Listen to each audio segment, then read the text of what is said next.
साथियों, आप सभी का स्वागत है।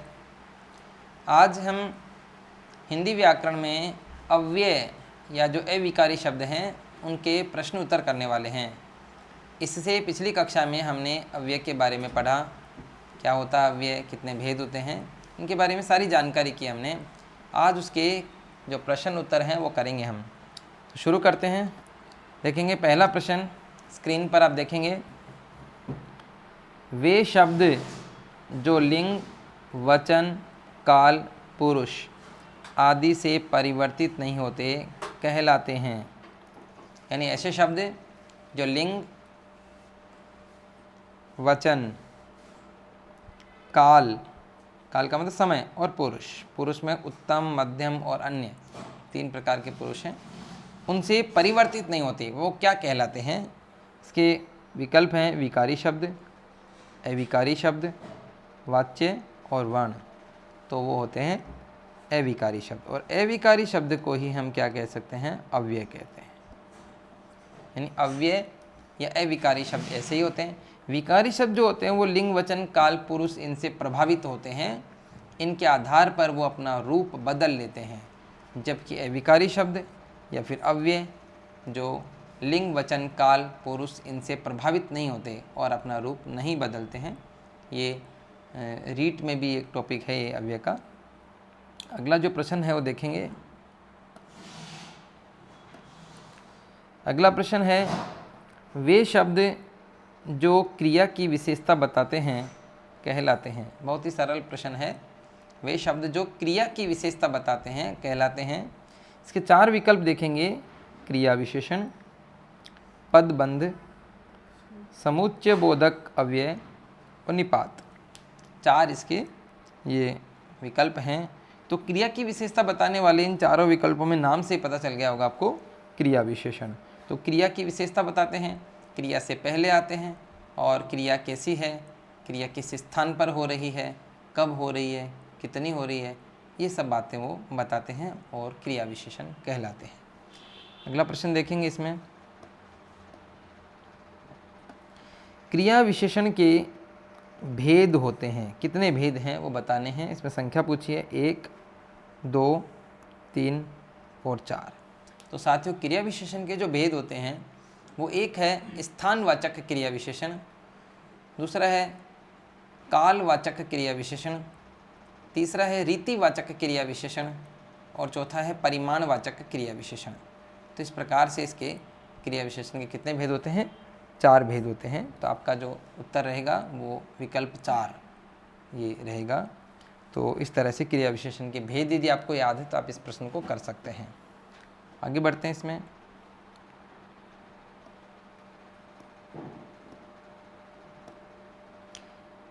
देखेंगे अगला प्रश्न, वह चुपके से चला गया, वाक्य में क्रिया विशेषण का कौन सा भेद है। अब देखो, इसमें चला गया शब्द है, ये है क्रिया, ये संयुक्त क्रिया है, क्रिया हो गई है चला गया, और इसके पहले लगा हुआ है चुपके से। अब आपको ये देखना है कि चुपके से किस प्रकार का क्रिया विशेषण है, स्थानवाचक, कालवाचक, रीतिवाचक और परिमाणवाचक। साथियों, ये प्रश्न 2011 वरिष्ठ अध्यापक हिंदी की जो परीक्षा थी उसमें भी ये पूछा गया है कि वह चुपके से चला गया, स्थानवाचक, कालवाचक, रीतिवाचक, परिमाणवाचक। इसका पता करने के लिए हम कहाँ से प्रश्न बनाते हैं, इसका करने के लिए कब से लगाते हैं, आपने पढ़ा होगा, देखा होगा वीडियो में भी, इसका कैसे और इसका कितना। इन 4 तरीक़ों से हम इनका, अगर ये उत्तर आता है कहाँ से लगाने के बाद तो स्थानवाचक क्रिया विशेषण होगा। कब से प्रश्न बनाते हैं, कब लगाते हैं क्रिया से पहले, तो वो कालवाचक क्रिया विशेषण होता है। और कैसे लगाकर यदि उत्तर आता है तो वो रीतिवाचक होगा, और कितना लगाकर यदि उत्तर आता है तो परिमाणवाचक होगा। तो देखो, कहाँ चला गया, कोई उत्तर नहीं आ रहा इसमें कोई जगह का नाम नहीं है। कब चला गया, ये भी नहीं है। कैसे चला गया, हाँ इसका उत्तर आ रहा। कैसे चला गया मतलब चुपके से चला गया। कितना चला गया, इसका उत्तर भी नहीं है। कैसे चला गया, चुपके से, तो इसका उत्तर आपका रहेगा रीतिवाचक क्रिया विशेषण। रीतिवाचक क्रिया विशेषण क्रिया के होने के तरीके का बोध कराते हैं कि क्रिया किस प्रकार से हो रही है। आगे बढ़ते हैं। इसमें अगला प्रश्न देखेंगे यहाँ पे, मोहन नीचे बैठो वाक्य में कौन सा क्रिया विशेषण है। इसमें क्रिया है बैठो और उसके पहले लगा हुआ नीचे। अब आपको देखना है कि नीचे किस प्रकार का क्रिया विशेषण है, वही चीज़ें लगाएंगे यहाँ पर, कहाँ, कब, कैसे और कितना, चारों से प्रश्न बनाएंगे। देखो, कहाँ बैठो, नीचे बैठो, कि कब बैठो नहीं आ रहा, कैसे बैठो नहीं आ रहा, कितना बैठो नहीं, कब बैठो, इससे उत्तर निकल रहा है, सॉरी, कहाँ बैठो, एक मिनट, कहाँ बैठो, ठीक है। मोहन नीचे बैठो, मोहन कहाँ बैठो, नीचे बैठो, तो इसका उत्तर आ जाएगा स्थानवाचक क्रिया विशेषण। ये नीचे शब्द है, ये क्रिया के होने के स्थान का बोध करा रहा है। बहुत आसान है, इसमें आप इनसे प्रश्न बना के यदि उत्तर निकालेंगे, आसानी से आप इनके उत्तर ढूंढ सकते हैं। अगला प्रश्न देखेंगे, मैं ही शादी में जाऊंगा। ही शब्द जो है इसके नीचे रेखांकन किया हुआ है, मैं ही शादी में जाऊंगा वाक्य में रेखांकित शब्द कौन सी व्याकरणिक इकाई है। यानी ही शब्द जो है वो किस प्रकार की व्याकरणिक इकाई है। इसमें है क्रिया विशेषण, निपात, संबंध बोधक अव्यय और समुच्चय बोधक अव्यय। तो देखो, ही शब्द जो है ये विशेष बल भर रहा है ना, तो ये आ जाएगा निपात। यानी वे शब्द जो किसी शब्द में विशेष बल भरने का काम करते हैं वो निपात कहलाते हैं। एक तो आता मैं शादी में जाऊंगा, एक कहता मैं ही शादी में जाऊंगा, मतलब मेरे अलावा दूसरे नहीं जाएंगे, तो ये क्या है, ही ने इस बात पर विशेष जोर दे दिया, तो ये क्या कहलाता है, निपात कहलाता है। इसके बाद में अगला प्रश्न देखेंगे,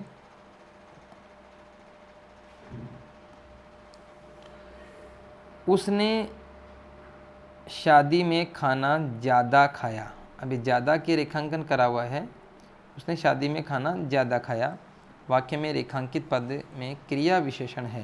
क्रिया विशेषण उसके बहुत सारे तरीके हैं, स्थानवाचक बहुत सारे भेद हैं, कालवाचक, रीतिवाचक और परिमाणवाचक। अब कहाँ खाया इसका उत्तर नहीं आ रहा, कब खाया ये भी नहीं आ रहा, कैसे खाया ये भी नहीं आ रहा, कितना खाया इसका उत्तर आएगा इससे। उसने शादी में खाना ज़्यादा खाया, कितना खाया, ज़्यादा खाया, तो इसका उत्तर आ रहा है, इसलिए क्या हो जाएगा, परिमाणवाचक क्रिया विशेषण हो जाएगा। तो साथियों बहुत ही सरल तरीका है, कहाँ, कब, कैसे और कितना, इन चार जो प्रश्नवाचक शब्द हैं इनसे आप प्रश्न बनाएंगे, जिसका भी उत्तर आ जाए वही क्रिया विशेषण का भेद होता है। अगला प्रश्न देखेंगे, अगला देखें, निम्नलिखित में से किस उदाहरण में संबंध बोधक अव्यय है। संबंध बोधक, ये आपको जानना है, संबंध बोधक अव्यय किस में है। घर के अंदर पानी आ गया, रमेश अंदर जा रहा है, वह चुपचाप चला जाएगा, तुम अभी मत जाओ। चार इसमें विकल्प हैं, आपको देखना संबंध बोधक किसमें है। ये अंदर यहाँ भी आ रहा है, अंदर यहाँ भी आ रहा है, दोनों एक से हैं। देखेंगे संबंध बोधक जो होता है वो दो संज्ञाओं के बीच, दो सर्वनामों के बीच या एक संज्ञा और एक सर्वनाम के बीच संबंध बताने का काम करते हैं। इसमें क्या हो जाएगा, ये घर संज्ञा है और पानी भी संज्ञा है, इन दोनों के बीच संबंध बता रहा है के अंदर, ये आपका इसका उत्तर रहेगा। घर के अंदर पानी आ गया, ये वाला। अंदर जा रहा है, ये क्या है, ये क्रिया विशेषण है। चुपचाप भी क्या है, क्रिया विशेषण है। अभी भी क्रिया विशेषण है, सभी क्रिया विशेषण है। केवल एक जो है के अंदर वाला संबंध बोधक है, क्योंकि दो संज्ञाओं के बीच में आ रहा है और उनके बीच संबंध बता रहा है। अगला प्रश्न देखेंगे, घोड़ा तेज दौड़ता है, ये तेज शब्द आ रहा है यहाँ पर, वाक्य में किस प्रकार का क्रिया विशेषण है वही देखेंगे। रीतिवाचक, स्थानवाचक, कालवाचक, परिमाणवाचक। कहाँ दौड़ता है, कब दौड़ता है, कितना दौड़ता है, कैसे दौड़ता है, तो इनमें से उत्तर किसका आ रहा है, कैसे दौड़ता है। घोड़ा तेज दौड़ता है, कैसे दौड़ता है, तेज, तो आपका उत्तर रहेगा रीतिवाचक। बहुत ही सरल तरीका है, आप चारों से प्रश्न बनाएंगे, आपको आराम से इसका समझ में आ जाएगा।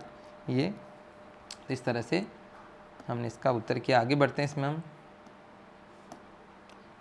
अगला प्रश्न देखेंगे, मोहन ने आम और केले खाए। इसमें और के क्या है, अंडरलाइन की हुई है। रेखांकित पद में किस प्रकार, रेखांकित पद किस प्रकार का अव्यय है। संबंध बोधक, समुच्चय बोधक, समुच्चय आएगा यहाँ पर, समुच्चय बोधक, विस्मयादि बोधक और क्रिया विशेषण। चार प्रकार के इसमें हैं। मोहन ने आम और केले खाए, संबंध बोधक प्रीपोजिशन होता है, समुच्चय बोधक कंजक्शन होता है, विस्मयादि बोधक एक्सक्लेमेटरी और क्रिया विशेषण एडवर्ब होते हैं। तो ये चार जो हैं इनमें से आपका जो है ये जोड़ने का जो काम करता है कंजक्शन जो है, और वो हिंदी में कहलाते हैं समुच्चय बोधक, जो जोड़ने का काम करते हैं। और इसके दो भेद भी होते हैं, समानाधिकरण और व्यधिकरण। ये समुच्चय बोधक इसका उत्तर रहेगा। अगला प्रश्न देखेंगे, किस वाक्य में निपात का प्रयोग नहीं हुआ है? निपात जो आप जानते हो, ही, भी, तक, केवल, मात्र, सिर्फ, तो ये सब जो हैं विशेष बल भर देने वाले शब्द, इनको हम निपात कहते हैं। देखो, राम भी शादी में जाएगा, तो इसमें भी आ गया, ये निपात का प्रयोग इसमें हो गया। तुम पेड़ तक जाकर आना, ये तक आ गया, मतलब पेड़ से आगे मत जाना। इसमें पेड़ शब्द में विशेष बल भर दिया गया, पेड़ के आगे नहीं जाना है, मतलब तक आ गया। मैं केवल क्रिकेट खेलता हूँ, मैं क्रिकेट खेलता हूँ आ जाता तो अलग बात है, मैं केवल क्रिकेट खेलता हूँ, इसलिए केवल भी क्या है इसमें, ये संबंध, ये भी निपात है। और वह घर पर है, इसमें किसी भी प्रकार का कोई निपात नहीं है, ये यहाँ पर जो है ये प्रीपोजिशन है ऑन। इस प्रकार से आपका जो उत्तर रहेगा वो इसमें रहेगा ये, इसमें निपात का प्रयोग नहीं हुआ, बाकी सभी में निपात का प्रयोग हुआ है। अगला प्रश्न देखेंगे, इसमें निम्नलिखित में से किस क्रम में अव्यय का प्रयोग नहीं हुआ? अव्यय का प्रयोग, किसी भी प्रकार के अव्यय का प्रयोग नहीं हुआ, ऐसा वाक्य हमें ढूंढना है। वह कितना सुंदर बगीचा है, वह चुपके से कमरे में घुसा, मोहन और विकास मित्र हैं, वह गांव जा रहा है। चार जो वाक्य हैं उनमें से कहीं ना कहीं तीन वाक्यों में अव्यय का प्रयोग हुआ है, किसी भी प्रकार का अव्यय हो सकता हो। वाह कितना सुंदर, इसमें वाह आ गया, और ये विस्मयादि बोधक अव्यय का प्रयोग इसमें हो गया। वह चुपके से कमरे में चला गया, चुपके से ये क्या है, क्रिया विशेषण है, रीतिवाचक क्रिया विशेषण हो गया, ये भी अव्यय होता है।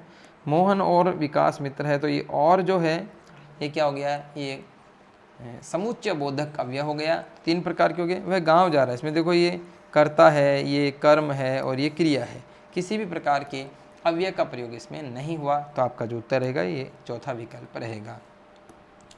अगला देखेंगे, किस क्रमांक में अव्यय है? अव्यय छांटना आपको, परंतु, आना, लड़का, बोलना, चार विकल्प हैं, इनमें से एक आपका अव्यय है, और अव्यय कौन सा है? परंतु। और परंतु किस प्रकार का अव्यय होता है? ये होता है समुच्चय बोधक।